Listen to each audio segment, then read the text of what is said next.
We want to dive right now into one of the most critical issues facing the workplace. And May being Mental Health Month, we want to talk about the work environment. Let me see if I can pull up some of my notes right here. This is something that affects many people across the country, and it's the mental health aspect that we're delving into now. It's that workplace challenge. Joining me right now, Richard Burke from JAMS, a provider for alternative dispute resolution services. I like this, Richard. Thank you, Jane. We like it too. Yeah. So what does JAMS do when it comes to some of the services you guys provide as far as working out some of these workplace conflicts?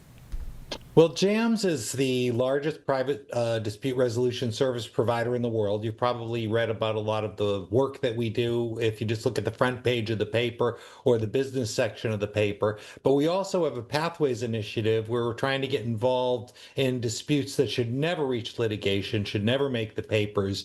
Things like, when we have surgical groups that are in disagreement with each other and their colleagues, or departments within a business. So we do a little bit more than 20,000 different kinds of matters a year. And we've been at it for a little bit more than 45 years. So we are conflict resolution professionals with a lot of experience. It's amazing that things can get to that level, right? That it gets so serious, you got to go to court and lawsuits and all of the crazy things. I mean, because this becomes costly. So we want to, even before you get to that level, right?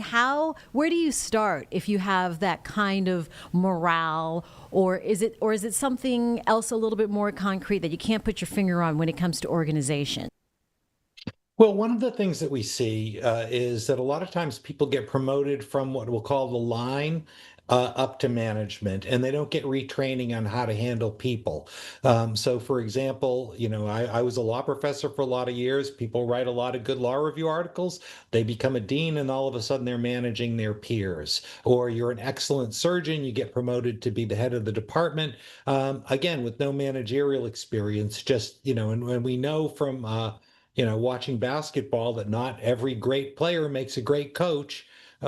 So I think that when people get promoted off the line to become a manager, they need to learn a little bit about negotiation skills, learning to have difficult conversations, dealing with neurodiversity. I mean, there's so much that needs to happen when a person is going to effectively make that transition from being good at what they do to helping other people be good at what they do.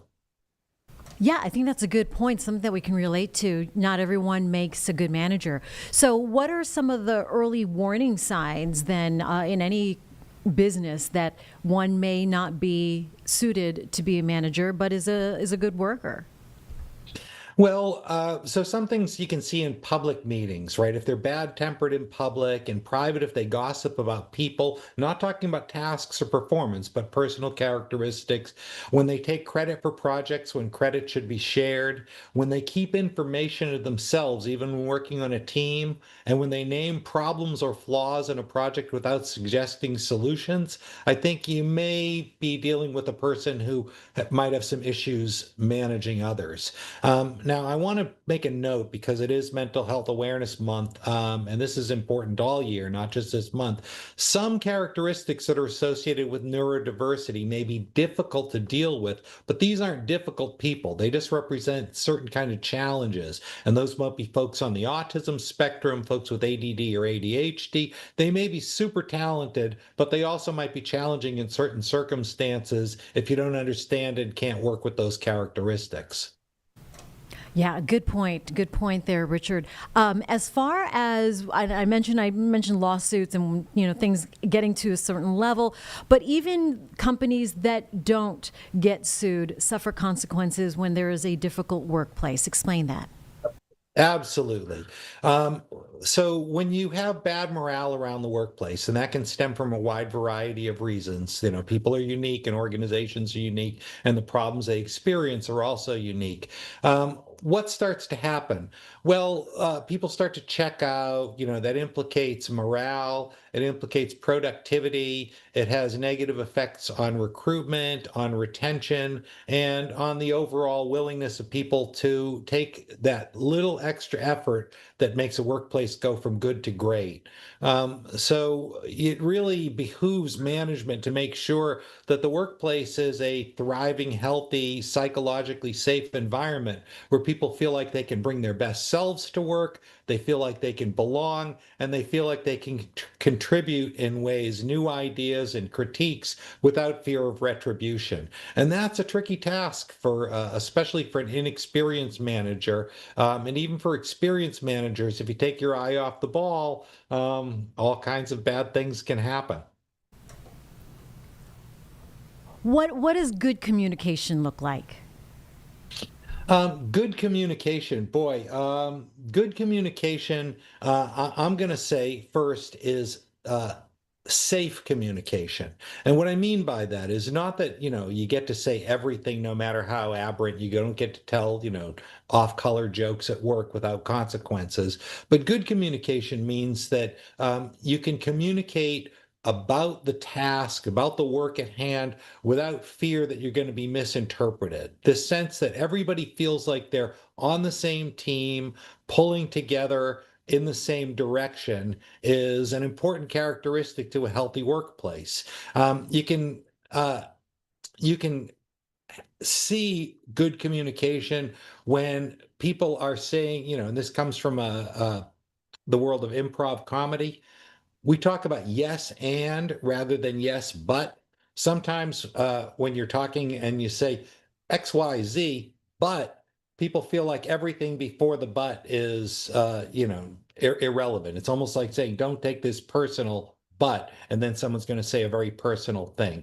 What happens in a healthy conversation is people take an idea and they amplify it. And so rather than yes, but, they say yes, and they point out new implications of what's just been said. So, a healthy dialogue is one where people feel safe to contribute. They feel comfortable contributing both, I think, new ideas and also critiques to existing ideas. It's also an environment where if people make a mistake somehow when they're talking, they get corrected and it's their intent, not the impact that people are focused, their coworkers and managers are focusing on. Um, I love Sometimes, playing yes and. That's such a good game yeah, for everyone. yes, and it's fabulous. I'm glad you know about that. Yes, Um, absolutely. Yeah, I went to Groundlings. I didn't perform, but I went there oh just as gosh, a. okay. I took improv classes once upon a time with one of the members of the Groundlings, and so I learned yes and long before I got into conflict resolution, and it certainly served me well. It's a great game and really a good lesson for just life skills. What else about cultural change in the workplace? What else do we need to know, Richard?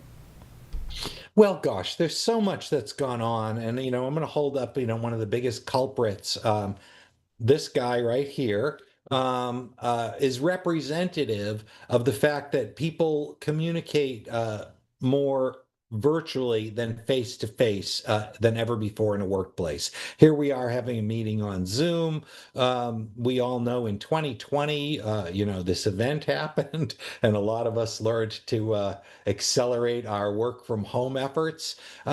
What that means in a lot of respects is people don't have the face-to-face time to onboard new colleagues, to have those little coffee, the coffee conversations that you might have in the hallway. And so work often becomes just a matter of seeing people on a screen, and you don't develop those kind of personal relationships that allow you to have a really thriving workforce. I think that that's been probably the biggest cultural shift.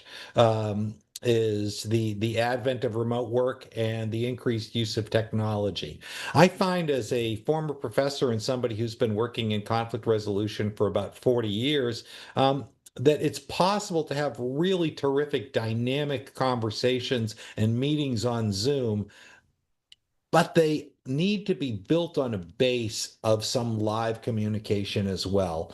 And so at our organization, what we try to do is make sure that people meet at least once or twice live, and then you can develop a thriving relationship. It's sort of like the difference between talking with somebody that you've never met on the phone or talking with an old friend on the phone. So I think, our technologically assisted environment can both create distance, but it can also create really terrific collaboration if it's a hybrid approach with live meetings where possible, and then Zoom, phone, email the rest of the time.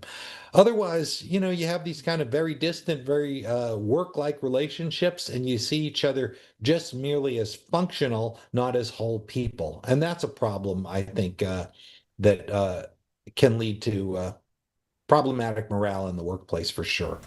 And Richard, what gives you hope despite some of these challenges then? What gives you hope about the future of the workplace? Oh my gosh, we have so much good work ahead of us. The world. I love where I live, but it's not a utopia. If you're the kind of person who sees a challenge and thinks that challenge is an opportunity, I see a lot of optimism out there, and people really want to live a good life. So yeah, and they want to be whole in their lives, in that they don't want to have one self at home and another self in the workplace.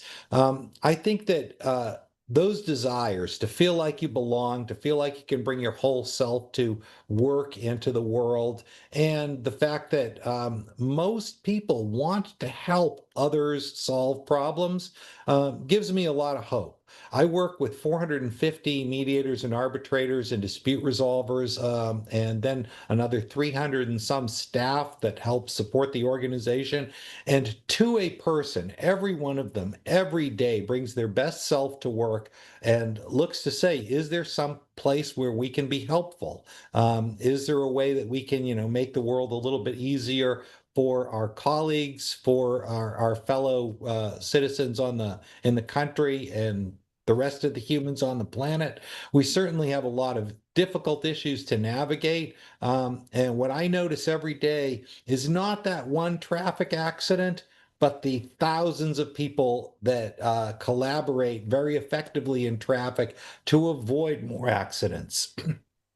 More people stop at the red light or let a pedestrian go than engage in bad behavior. And yet, the Nobel Prize winning insight from one of my favorite authors, Danny Kahneman, is losses loom larger than gains feel good. One insult can wipe out an awful lot of compliments. But if you're really paying attention, the ratio of good things that happen in the world to bad things is many thousands to one.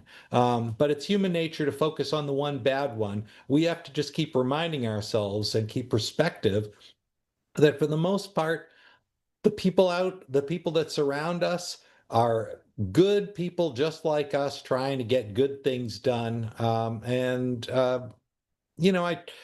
Helen Keller's quote, turn your face toward the sunshine and you won't see the shadows. There's an awful lot of sunshine out there, and there's an awful lot of good people doing really good work. And I try to focus on that.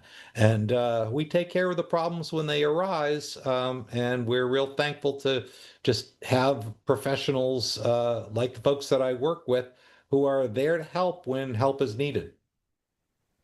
And that's what we want, just like-minded people that want the best from ourselves and to each other, and we make a team.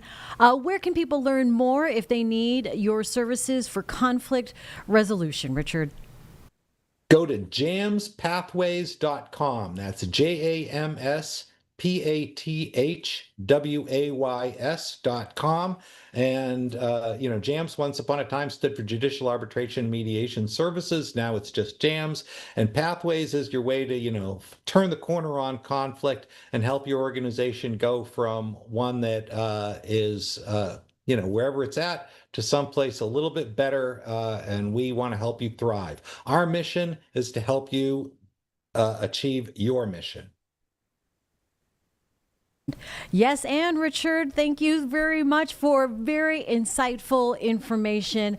We appreciate your time, not only to talk about more of the workplace and really have a frank conversation of where it stands and where it can go, but also how that impacts our mental health. And that's what May is about as well. So thank you so much for your time, Richard. Thank you very much. Thanks for inviting me, and have a great rest of the day.